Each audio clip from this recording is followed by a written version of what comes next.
Bien, continuando con el tema 3 del programa referido a la conducta jurídico-penal, debemos ahora analizar como último punto de este tema lo referido a la evolución histórica dentro del concepto de conducta.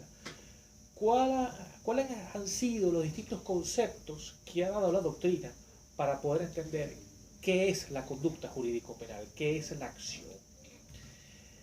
Tenemos que partir en primer lugar del concepto clásico, propio de principios del siglo XX, finales del siglo XIX, principios del siglo XX, desarrollado por Franz von Liszt. Franz von Liszt tenía una visión netamente positivista del derecho penal y traspoló esos conceptos del positivismo a la edificación de la noción de delito. En este sentido, von Liszt entendía la conducta como una inervación muscular, un movimiento muscular netamente mecánico, dirigido por la voluntad. Von Liszt hizo hincapié en el tema de la voluntad, un movimiento humano voluntario, que produce este movimiento, esta inervación de todo el sistema muscular del cuerpo humano. Era un concepto netamente mecanicista, propio del positivismo. Este concepto también se le dice concepto causal. ¿Por qué? Porque se entendía que este movimiento voluntario causaba un resultado material. Había un vínculo entre la acción, la conducta y el resultado. Ese vínculo era el nexo de causalidad, movido por la voluntad. Había este nexo, esta causación del resultado. Bien, ese es el concepto clásico de von Liszt, propio del positivismo. En segundo lugar, tenemos el concepto neoclásico, ya desligado del positivismo y ahora influenciado por el neocantismo. La corriente neocantiana, la corriente idealista. Aquí podemos resaltar el concepto de Gustav Radbruch, y el concepto de Edmund Mesmer, ambos alemanes. Tomando en cuenta Mesmer, entendemos que hablamos de no una acción ni una conducta, sino de un comportamiento humano. Esta idea de comportamiento se entiende como una construcción jurídica. Ya no es un movimiento muscular, una inervación muscular que causa un resultado, sino un concepto construido por el derecho, una construcción jurídica. Será conducta todo lo que el derecho diga que es conducta, este comportamiento. También se le entiende incluido a este concepto neoclásico dentro de la corriente causalista, porque también toma en cuenta que este comportamiento causa un resultado. Dentro de la corriente neoclásica de propiedad del neocantismo, tenemos posturas como que dentro del comportamiento humano, jurídico-penalmente relevante, tenemos a la acción y a la omisión.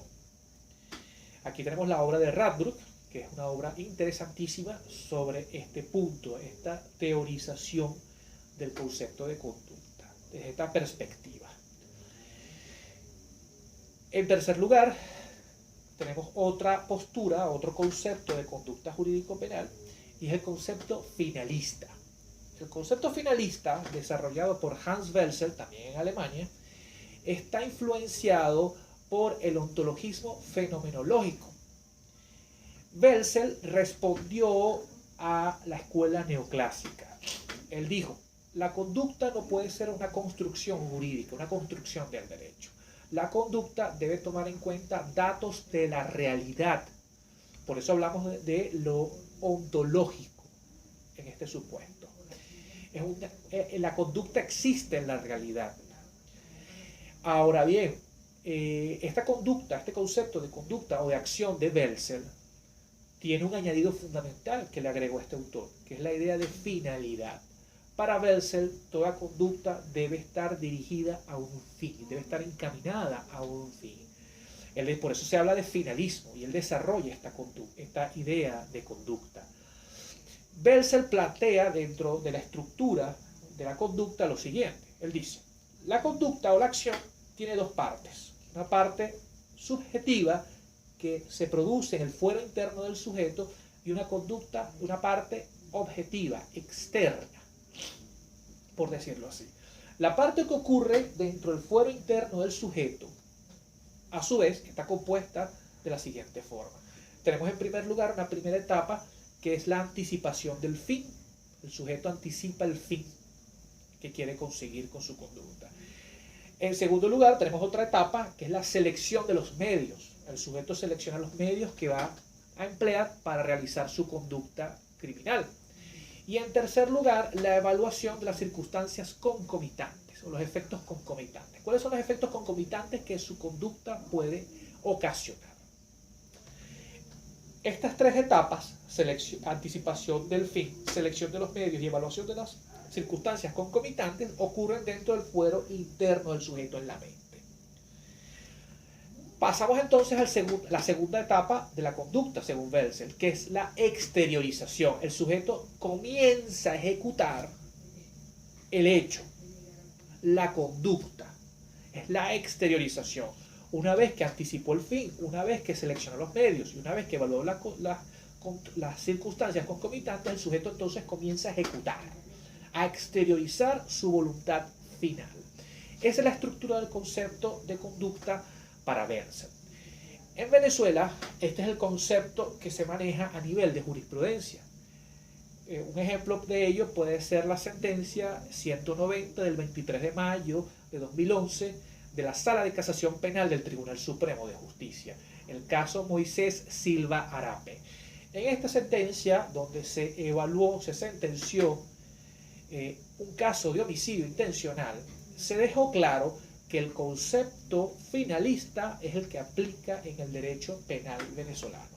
Y concretamente el concepto finalista de conducta, el concepto finalista de acción. Una de las consecuencias sistemáticas fundamentales del concepto finalista de conducta es que el dolo pasa a formar parte del tipo. ¿Por qué? Porque previamente a Belzel, a la escuela finalista, el dolo formaba parte de la culpabilidad. ¿Qué pasa? Belzel, al decir que la conducta implica una voluntad final, una finalidad, una intencionalidad, ocasiona como consecuencia sistemática fundamental que el dolo, la intención, pasa de la culpabilidad al injusto y concretamente al tipo, a la conducta, porque la conducta forma parte del tipo. En consecuencia, ese dolo viene de la culpabilidad y salta al tipo. Antes de Belzel se entendía entonces que el dolo formaba parte de la culpabilidad. Ahora bien, como antecedentes de la escuela finalista, o digamos un aliciente para la escuela finalista, lo encontramos en la obra de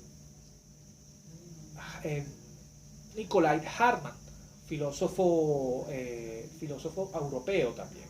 Él desarrolló toda la idea del ontologismo y Belzel tomó en cuenta estas posturas filosóficas para traerlas al derecho penal. La idea de lo ontológico, de la idea de la acción como elemento o dato de la realidad, no como construcción jurídica, sino como dato de la realidad.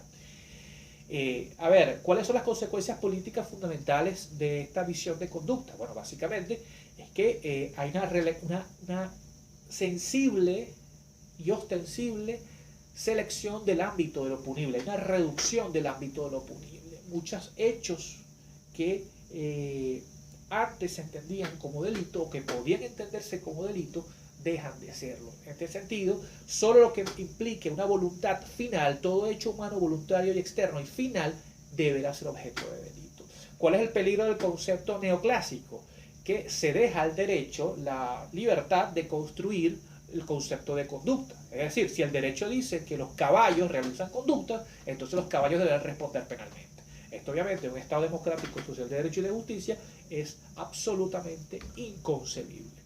Solo los hechos humanos, voluntarios, externos y finales pueden ser objeto de una pena, pasibles de una pena. ¿Por qué es tantos requisitos para aplicar el derecho penal? Por una sencilla razón. La pena, que es la consecuencia jurídica fundamental de la comisión de un hecho punible, implica la lesión más grave a la esfera de derechos de un ciudadano, de una persona. En consecuencia, deben haber muchos requisitos, muchos filtros para poder habilitar el castigo, el poder punitivo. En consecuencia, debemos partir de este concepto de conducta. El finalismo, en consecuencia, y visto todo lo anterior, es el concepto que se maneja a nivel de doctrina y jurisprudencia en Venezuela y vamos a sostenerlo en esta cátedra.